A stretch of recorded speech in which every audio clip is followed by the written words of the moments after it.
Welcome to the Banker Lamp. Please enjoy the video. In this video, I will show how to open a Cadillac ATS key fob.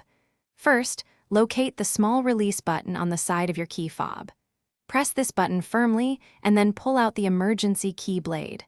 Once the blade is removed, you'll see a small slot where it was inserted. This slot is crucial for the next step in safely opening your fob. Now, take a small, flathead screwdriver and carefully insert it into the slot you just revealed. With a gentle touch, slowly twist the screwdriver. You should feel the two halves of the key fob begin to separate. Continue this gentle prying motion until the entire casing splits open, revealing the internal components. Before removing the old battery, pay close attention to its orientation, noting which side faces up. Carefully remove the old CR2032 coin cell battery. Now, take your new CR2032 battery and insert it into the compartment, ensuring the positive side is facing up, just like the old one. This ensures proper function. Now, carefully align the two halves of your key fob.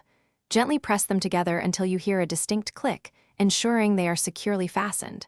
Before you go, make meal prep easy with these leak-proof containers. Check the description for a link to these and other great deals. Finally, test all the key fob functions, like locking and unlocking, to confirm everything works perfectly. You've successfully opened and reassembled your Cadillac ATS key fob. Thanks for watching. If this was helpful, leave a like and consider subscribing. See you next time.